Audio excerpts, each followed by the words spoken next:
Today's focus is on chapter 3, which is on spreadsheet. So if you have your study pack with you, go to chapter 3, spreadsheet. We are going to use our ICAN study pack as our core blueprint, but we will reinforce it with insights from other professional materials.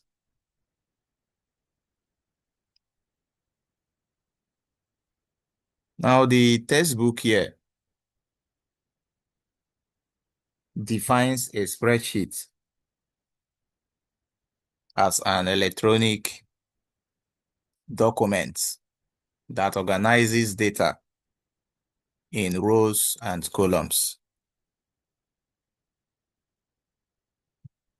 enabling users to perform calculations, analysis, and data storage. This is what a spreadsheet is.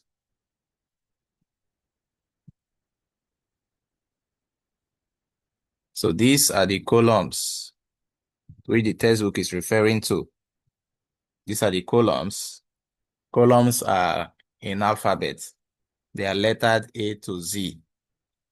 Then these are the rows. The rows are the numbers over here. These are the rows. So what the textbook is referring to is this. This is an example of a spreadsheet. That a spreadsheet is an electronic document that organizes data in rows and columns. Let me show you. Let me open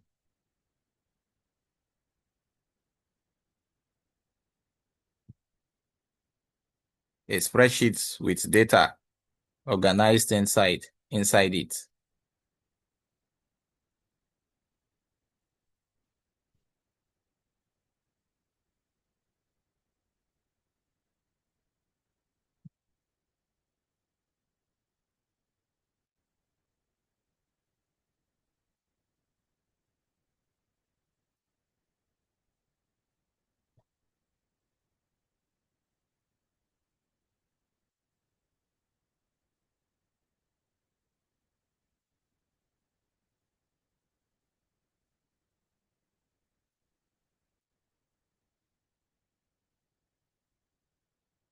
Now, when you look at this spreadsheet closely, you will notice the difference, that there is a difference in this very spreadsheet with the previous one I opened. Look at this one is empty.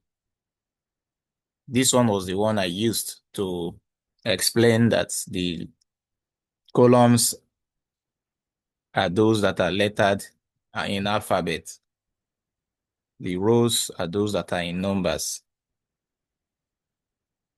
So from the ICAN textbook, it defines a spreadsheet as an electronic document that organizes data in rows. So these are the rows. For example, I have just selected row 3,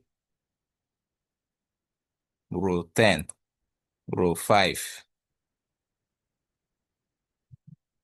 and also organizes data in columns. This is column B, column D. Now, this definition is accurate. It is an accurate definition. But I want us to think bigger. When we talk about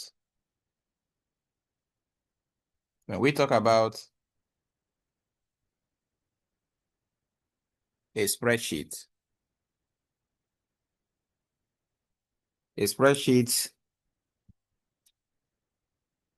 is dynamic.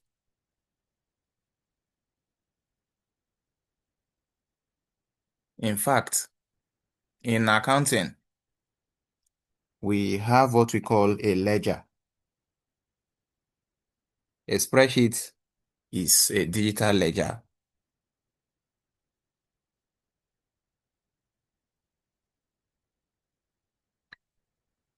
Now, on our study text, you can also see here, clearly stated over here,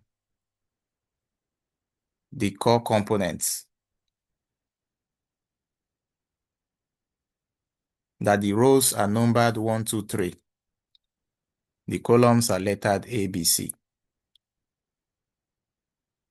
Now, all of these are the core components. Now, the core components of a spreadsheet are non-negotiable knowledge. The rows numbered 1, 2, 3. The columns lettered A, B, C. And most importantly, the cells. Each of these rectangular boxes I'm clicking on is what we call a cell. The cell is the intersection. For example, this is coordinates A1 because we are in column A, row 1.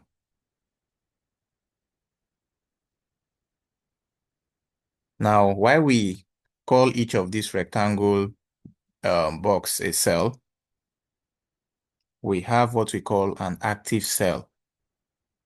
Now, an active cell is the cell you are currently working on. Now, let me take you back to the study pack so you can see for yourself. So this is the spreadsheet. Okay, so you can see inside, you can see where it is highlighted, cell A6. So you should know that that's a cell. Then the active cell is the cell you're currently working on. So for instance, if I'm clicking on sales amount column and I'm clicking on $120, that cell, which is coordinates G4, cell G4 becomes an active cell because that's the cell I am currently working on. Now, what goes into a cell? If we go back to our textbook lists 3 content types of what goes into the cell. See them here, just in case you are confused. They are here. It listed 3 content types of what goes into the cell. The first is what is known as text, which is also known as words. If you don't want to call it words, you can also call it labels. L-A-B-E and also L. Labels.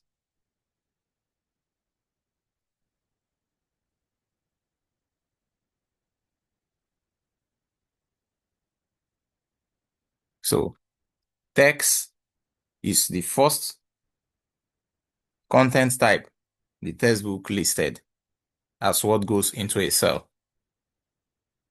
And I said the first is text. If you don't want to call it text, you can call it words, you can call it labels. And that is the reason why when you go into the spreadsheet, you get to find text inside the cells. You can see some text inside the cells. Now, these texts are your identifiers. For example, home goods. For example,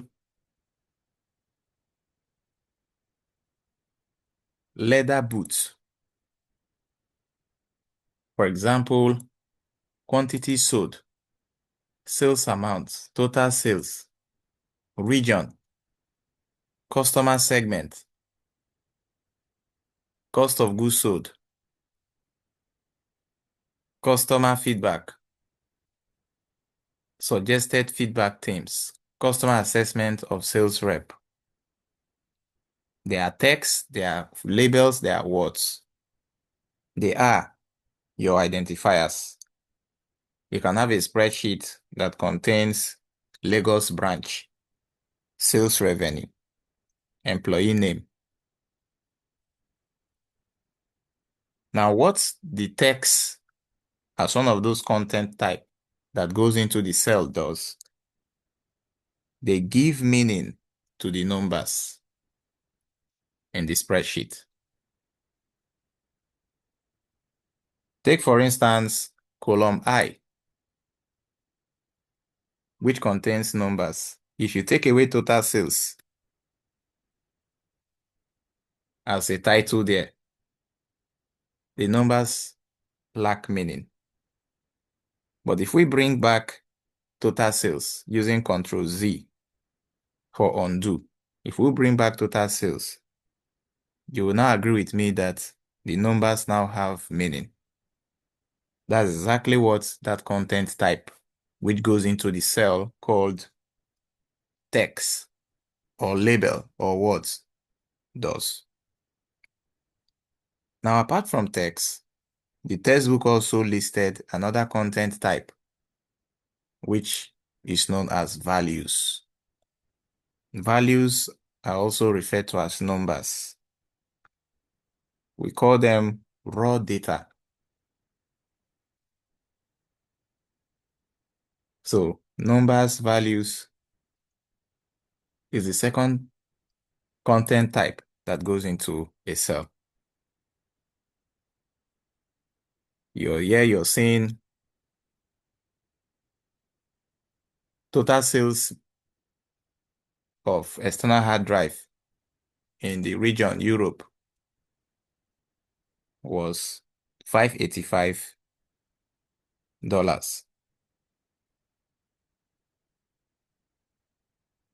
This is a good example of numbers and values. Another you can see over here in column N,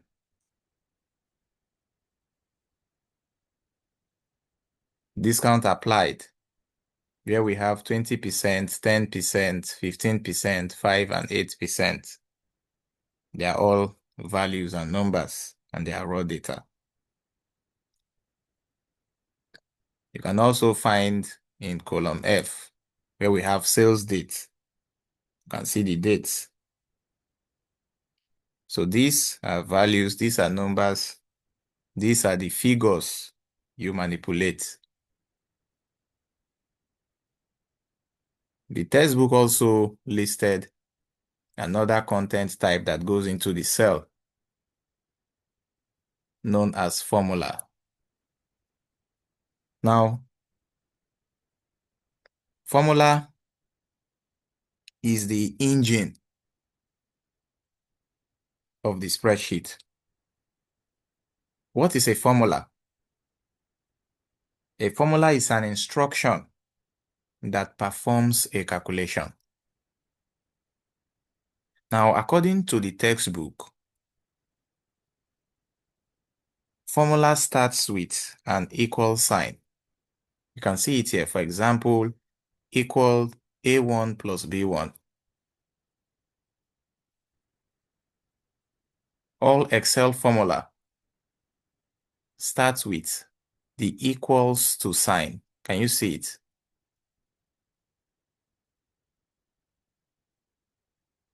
Let's go to our spreadsheet. Let me show you. For example, let me freeze the top column and the top row.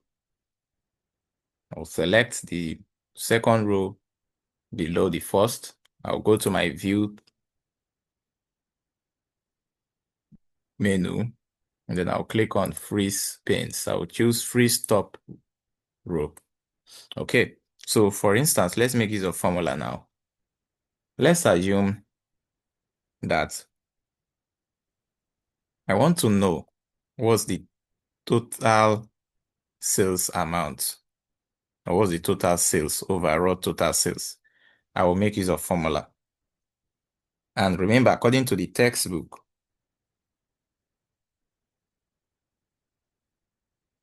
formula starts with an equal sign. So I will start with an equal sign.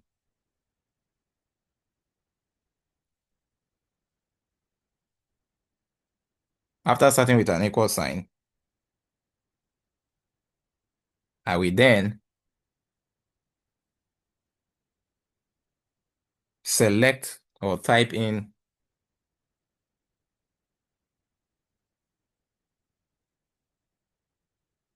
the column and rows number that I want to perform this calculation on. So let's say since we are in column I, that's total sales. If I come and say I2 to I up, okay, I2, okay, let me use the sum formula. So I say I2 to I 1359. You can see that that entire column have been selected, excluding the text, that's that of row 1. So if I hit my enter, the formula have just, the calculation have just been performed, telling us that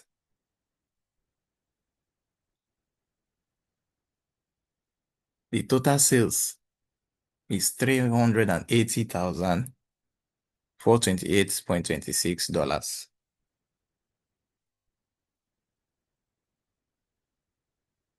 Do you now see why I was saying that a formula is an instruction that performs a calculation? So you can perform any.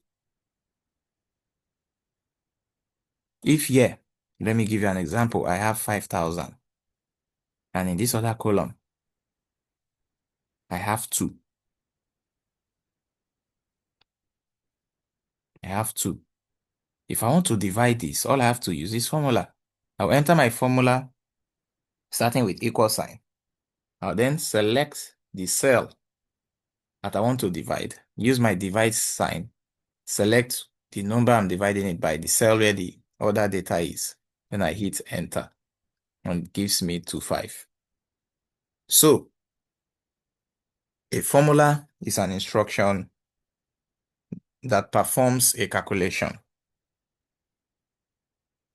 But let me give you a life-changing hint, both for your exam and work. Always assume your examiner is testing your understanding of what we call formula integrity. If you write a formula like equal to A1 plus B1, and then you copy it down a column, you will notice that if I should copy this down now, this, if I drag it down, if I go there, do you notice it has changed? It's now A2 plus B2. Okay, let me show the formula.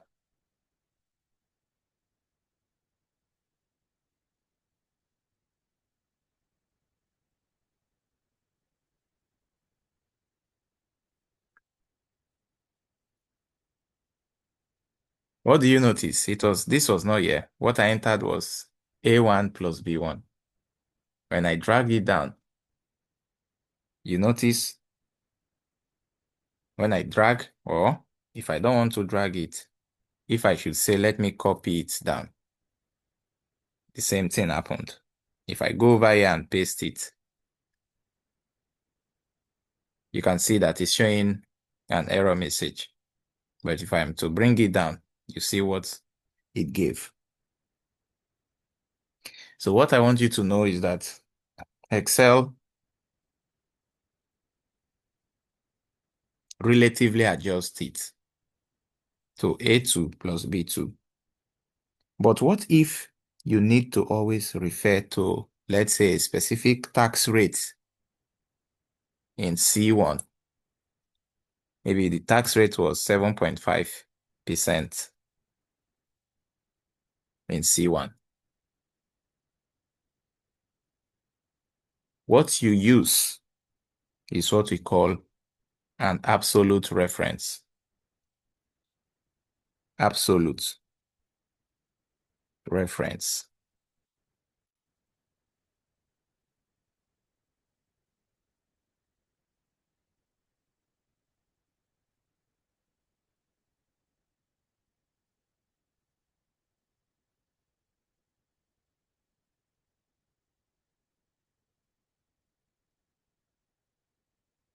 So in that case,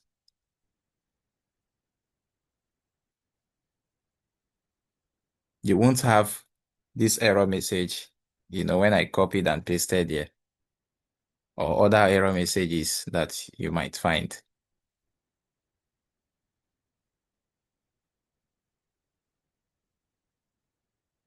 For example, let's say in A1, we have 2000 error. In A2, we have 5000 error.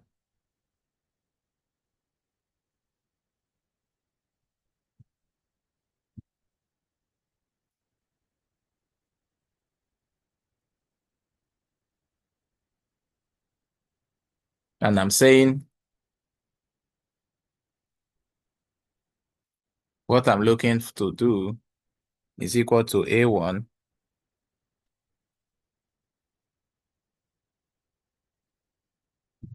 A2 times, so this is the symbol for, is asterisk we use for multiplication, times C2.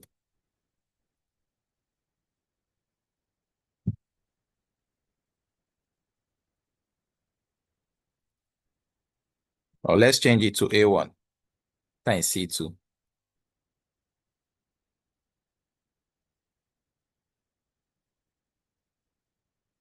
It gives us 150, right?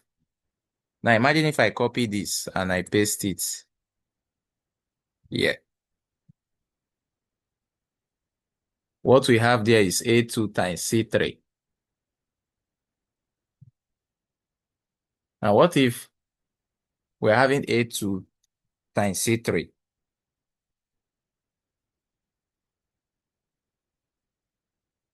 And it's giving us 0.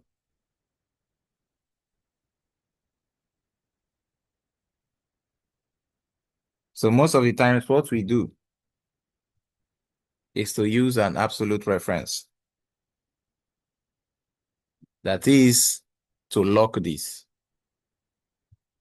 For example, we would come here and add our dollar sign and also add our dollar sign here. Then click on our enter. That way, you can see that it was no longer showing us 0. Before, when we did not apply the dollar sign, when I dragged it, it showed 0. And if you have observed, what happened was that instead of multiplying A2, the data in A2, which is 5000, by the data in C2, because we had to multiply all this by C2, what it did was that it left C2 to C3. And nothing is in C3. And whatever we multiply with 0 is 0. So what we have to do was to lock down the data in C2, 87.5%, by doing what? From the first cell, when we did the calculation, we have to include our dollar sign. Now that it is included, by the time we dragged it, it gave us 375. Let me show you the dollar sign. So can you see how it is here? This is an absolute reference in use. Now the use of dollar sign fixes the reference. I guarantee this will be tested.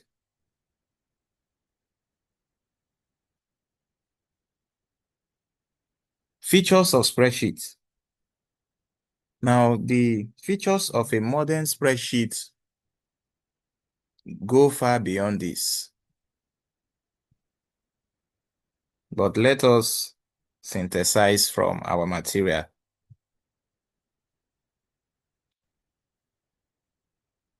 So you can see the features here. Features like the grid layout is showed here.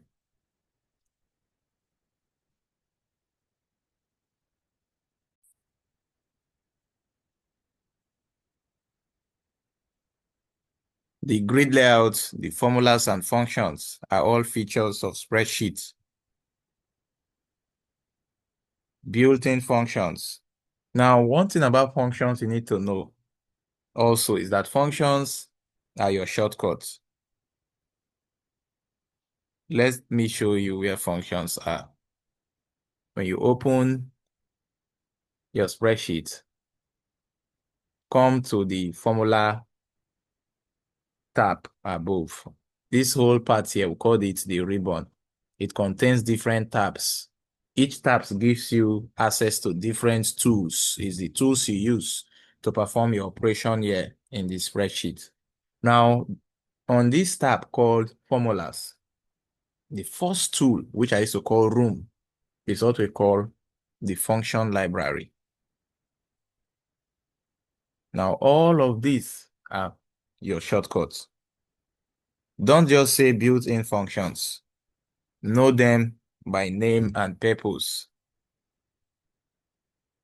For example, the basic ones are the sum and also average. They are basic formulas. And one thing about functions is that you can always call functions using your equal sign. You can see some different functions. Now, as accountants,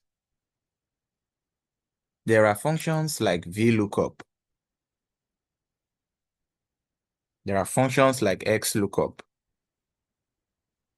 VLOOKUP or XLOOKUP as an accountant are used for finding data. They are also on the function library here, where we have lookup and reference You can see VLOOKUP, XLOOKUP, they're all here. So they are used for finding data. Then we have logical functions like if. In your cell, you can also type if. Now, the if is used for logical decisions, like if profit is greater than 0, if tax is equal to 30%, else 0. We have other functions like sum ifs. We have count ifs. They are used for conditional summing and counting. So apart from these, other features we have are your data formatting features, your chart and graphs, data sorting and filtering feature, data validation, used to control the type of data entered. Now for data validation, this is where you locate it. You locate it from your data tab here. So you go to data tab on your ribbon.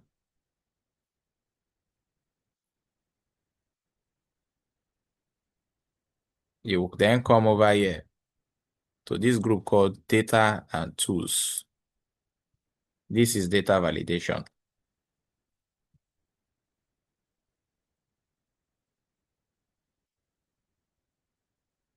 Data validation. So this feature, as noted, controls input. In practice, we use it to prevent errors.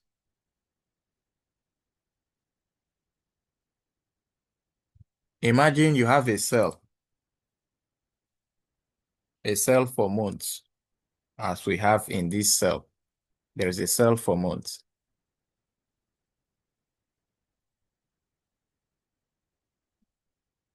Or a cell where you have dates. where you can only select from a drop-down list of January to December. No typos, clean data. For example, let me show you what I mean by drop-down list. I can call this months.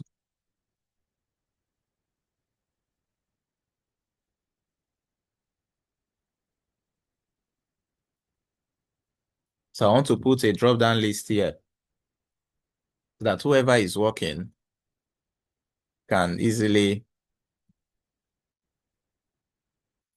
pick or choose from the drop-down. So I will use data validation to create that drop-down. So first of all, highlight. I'll then go to my data tab, click on data validation. I'll choose allow list. Source. I can type the months in. This is January, comma, February, comma, March, comma, April, comma, May, comma, June, comma, July, August, comma,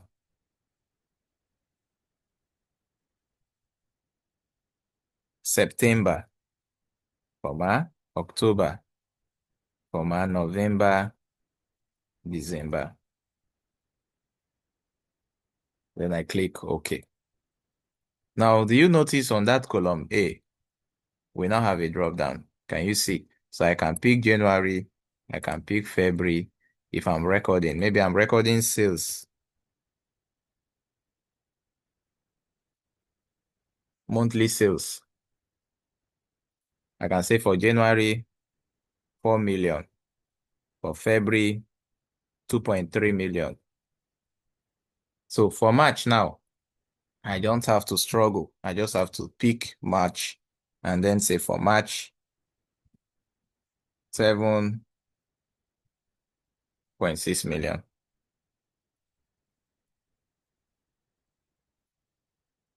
So imagine a cell for months like this.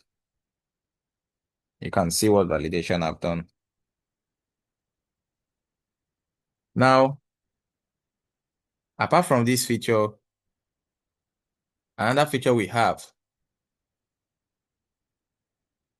is the conditional formatting feature, as highlighted on the textbook here.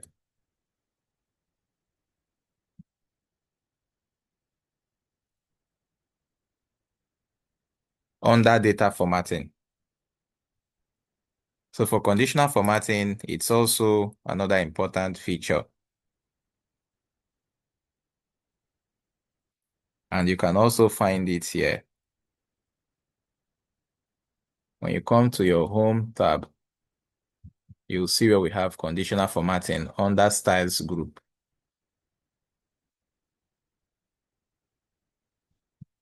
Now, for many persons believe that conditional formatting is there to just highlight cells, but no. Let's check it out. Let's say I have everything here. Conditional formatting is not just to highlight cells. It also visualizes trends for you. For instance, I could focus on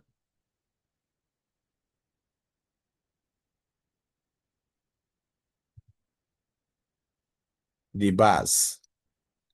But you can see how trend is now. So from this little trend, we have just been able to set it.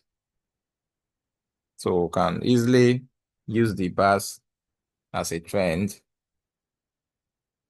to understand the performance. Same way you can set it to color code, or if you're working on a financial statement, you can color code all expenses over budget in red instantly using conditional formatting. You can set top/bottom rules. You can set other cell rules. So this is critical for management reporting.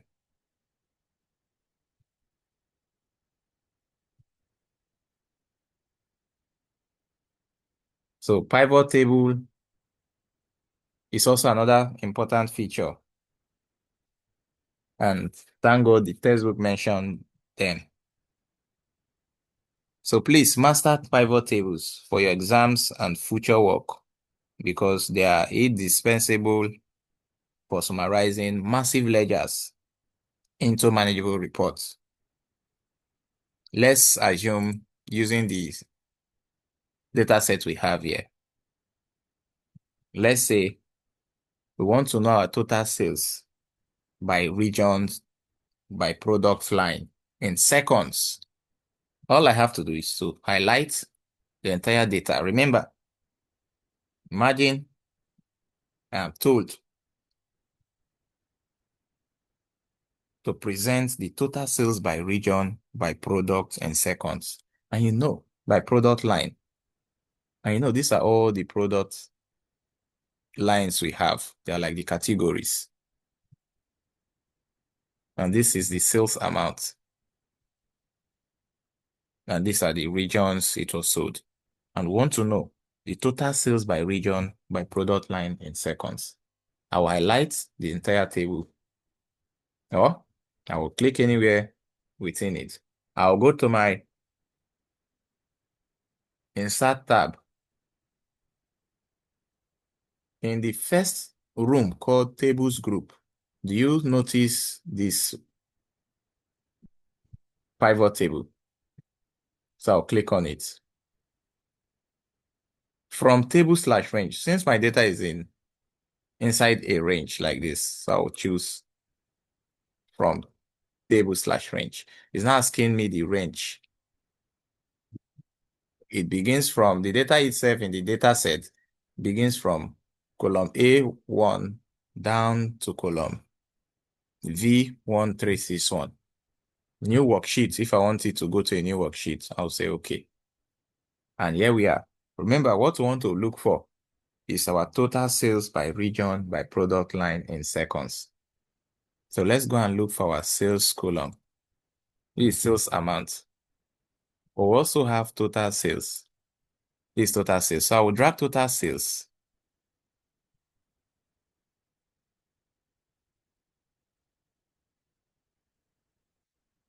I'll move it and drop it inside values because values are for numbers, remember.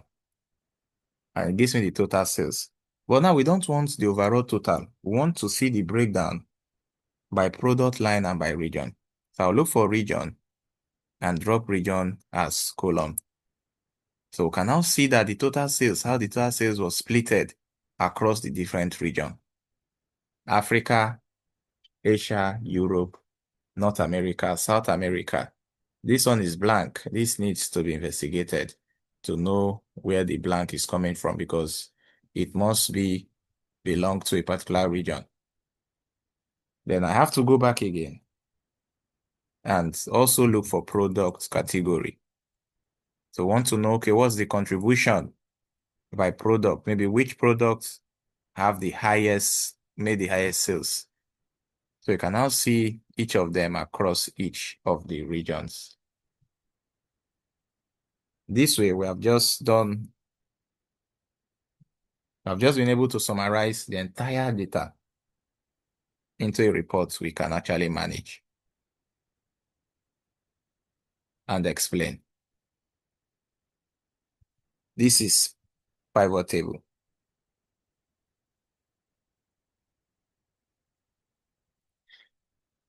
So other features are like the cell referencing, which I showed you, collaboration and sharing, data sorting and filtering.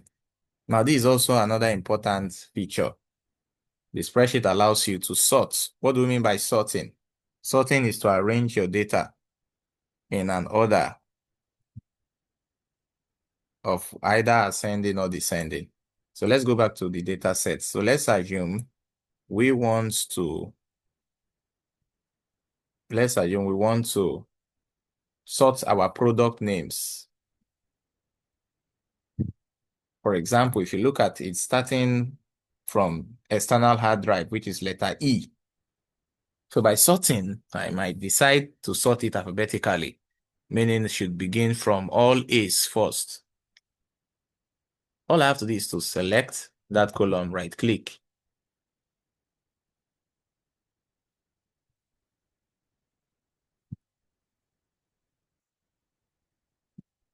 So this is the column.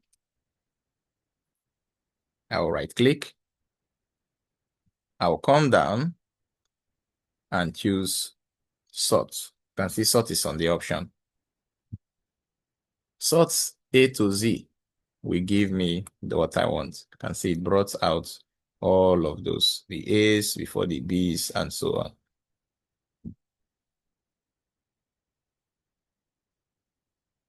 Then we have filtering. Filtering is if I want to filter out just a particular type of data. For example, I may say I only want to see all clothing sales record. I have to filter. To filter, I have to first of all select the title row, then go to my data tab, and then can you see this option here? Under sort and filter group. You can also sort using sort here. So I'll choose filter. And you notice that each of the columns now have a drop-down button. So with this, I can come to my product category and then untick the box. I clicked on the drop-down. I untick this select all. Then I can pick clothing. And then OK. And it gives me all clothing.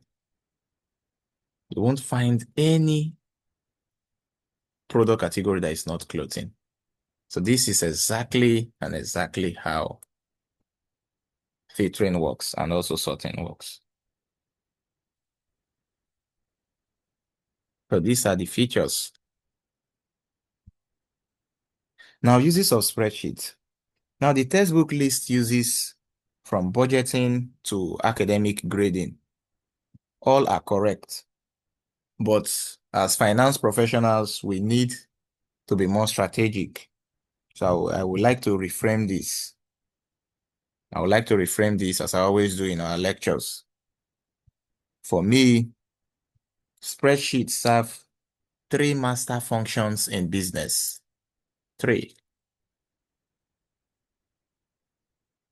The spreadsheet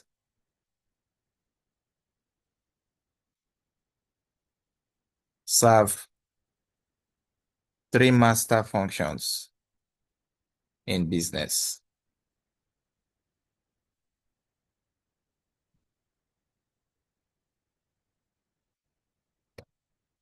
The first is recording and organizing.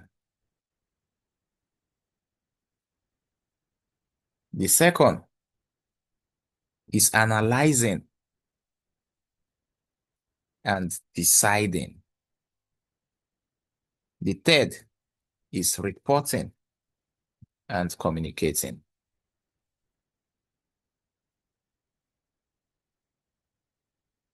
Three master functions. Now let me explain each of them.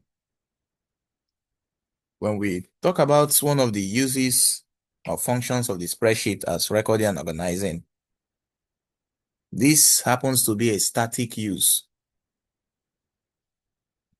because you'll be able to use the spreadsheet to record inventory list, your fixed asset registers. You can organize all your assets, client databases. You saw how we did it here. This is recording. This is organizing. Another function is analyzing and deciding. Now, this is where you move from what is to what if in analyzing and deciding. You try to analyze past sales, like we have past sales here. You try to forecast future trends. You calculate variance to understand performance gaps. That's analyzing, that's deciding. Number 3 function is reporting and communicating. Now this one is the presentation use.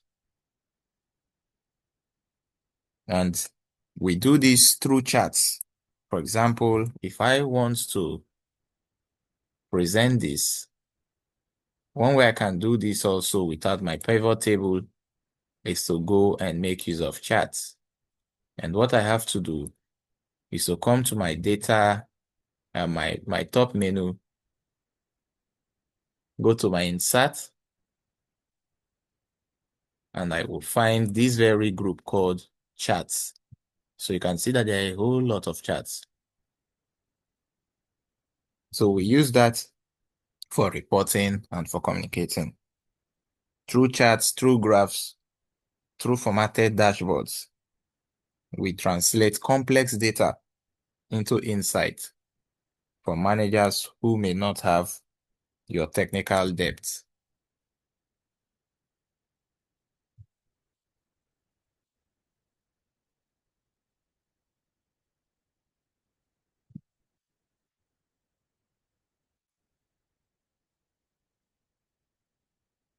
Now let's look at spreadsheets in data analysis in costs and management accounting. Now this is not just a chapter topic. This is your job description. And I will break this down, the text points with applied knowledge. First of all, in data analysis, the process is key. You collect data. You collect data from ERP systems, enterprise resource planning systems. You collect data from banks. You clean the data. You remove duplicates. You correct errors using functions like the trim function. Trim. Remember, I told you to go practice and explore more. Trim function. Clean function.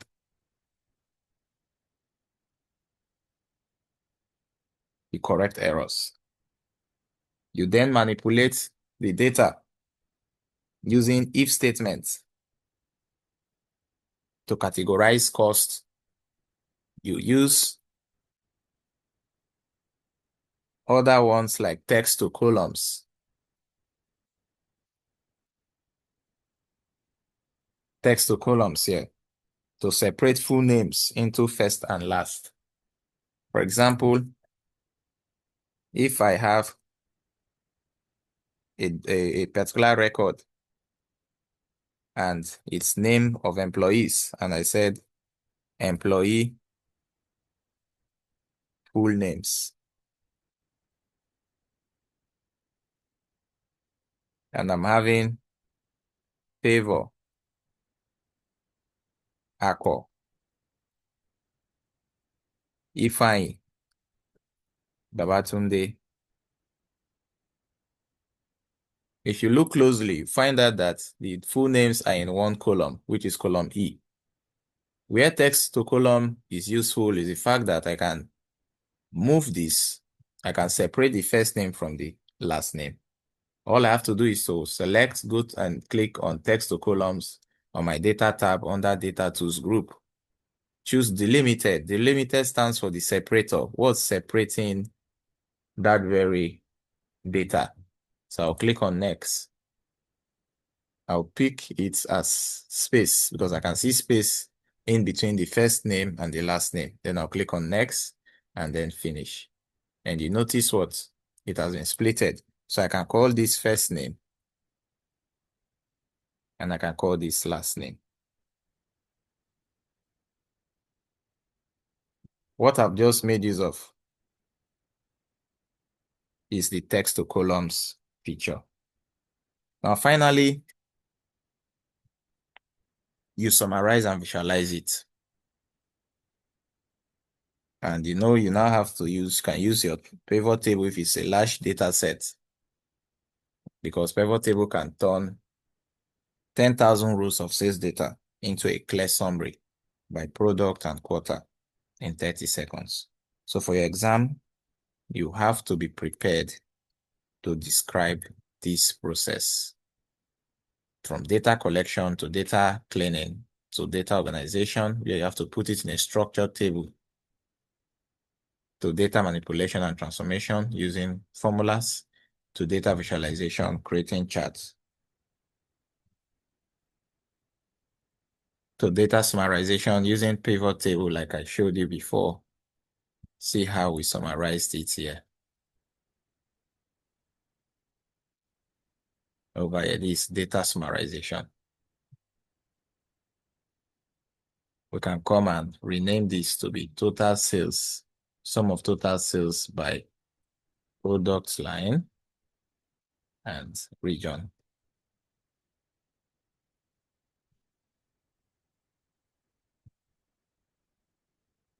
But in cost and management accounting,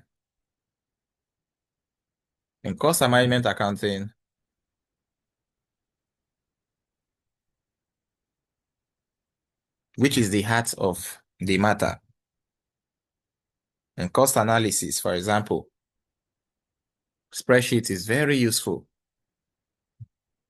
in cost analysis because you will build models to separate fixed cost from variable cost. Fixed cost like rent, variable cost like raw materials. You will calculate the break-even point, which has to do with the exact sales volume, where total revenue equals total cost. So the formula is simple, but in a spreadsheet, you can create a dynamic model that shows how the break-even point changes if the selling price or cost structure changes. In cost and management accounting, the spreadsheet is useful when it comes to variance analysis.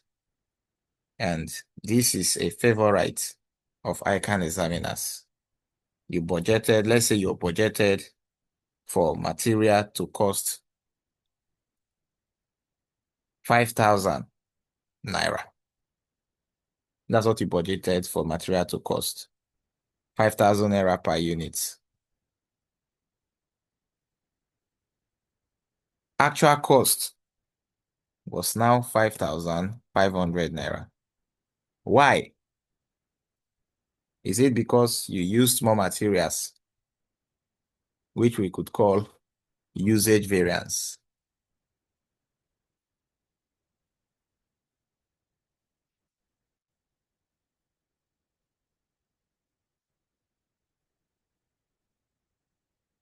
Or is it because you paid more per unit, which we could call price variance?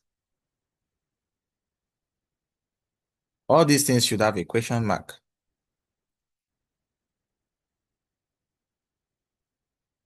So what I just want you to know is that spreadsheets automate this because this is our actual cost.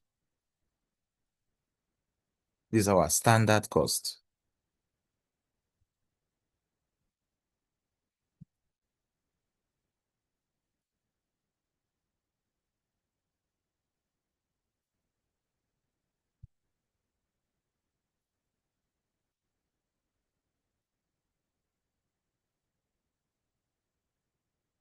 So if we are looking for our variance,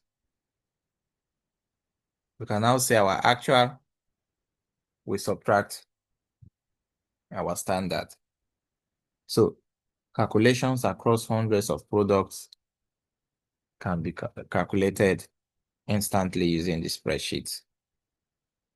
Another aspect in cost and management accounting, where the spreadsheet is useful, is in budgeting and forecasting.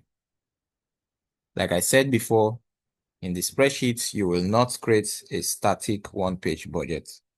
You will build integrated financial models. The sales budget feeds into the production budget, which also feeds into the material purchase budget. and the labor budget. And that way, when you have a change in one assumption, like growth rate, it flows through the entire model.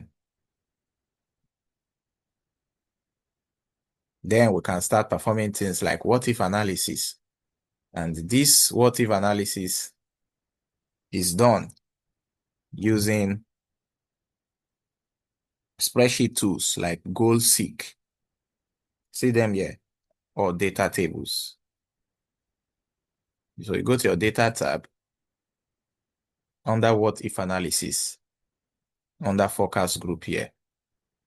Click on what-if analysis. So you find goal seek, you find data table, you find scenario manager.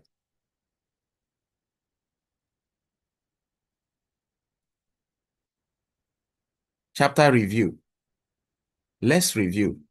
Can you now identify features? Yes, from grid layouts to pivot tables. Explain uses. Yes, particularly in our core accounting functions. Now, for your effective exam success, here are my hints. The first is key definitions. Make sure you're able to define a spreadsheet. Make sure you're able to define a cell. Make sure you're able to define a cell reference, absolute versus relative. And also be able to define a formula in a clear manner. Ensure to write it like a professional.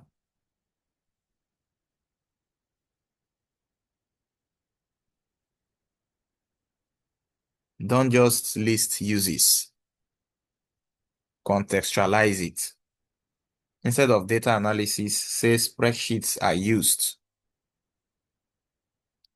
to clean transaction data, to perform variance analysis through formulas, and summarize results using pivot tables for management review. Also, ensure to focus on accounting link. Always link back to accounting. Whatever explanation you're doing during exam, make sure you link it back to accounting, please. When you're discussing features, explain how a feature serves an accounting purpose. For example, you might be talking about data validation. So you can say data validation ensures the integrity of financial data inputs, reducing errors in the general ledger. You can talk about other aspects too. And don't forget to practice the process here. Remember, this process is very important, from data collection and entry to down to budgeting and forecasting. Ensure to do that. For data analysis questions, structure your answer around the process. The process of collection, the process of cleaning, the process of manipulation, the process of analysis, and reporting. Now let's look at the chapter's questions below. It asks you to explain spreadsheets. It asks you to list 3 types of cell contents. It asks you to list 5 uses. I want you to take 2 minutes and draft an answer to this that focuses specifically on accounting and finance uses. Let me know what you write. Did you write variance analysis, budget preparation, financial statements, tax calculation schedules, asset depreciation schedules? Because those, of course, are professional answers. And that is the level of specificity that is required. So don't forget, from all what we have done, that a spreadsheet is not just software. It is an extension of your accounting mind. It handles the computational heavy lifting, allowing you to focus on interpretation, judgment, and strategic advice. I have an assignment for you, and your assignment before our next meeting is to open any spreadsheet software It could be Excel, it could be Google Sheets, and try to build a simple monthly budget for a small business. Use formulas for totals. Use the sum function. Experiment. Theory must meet practice. The class is dismissed. God bless you, and I will see you next time.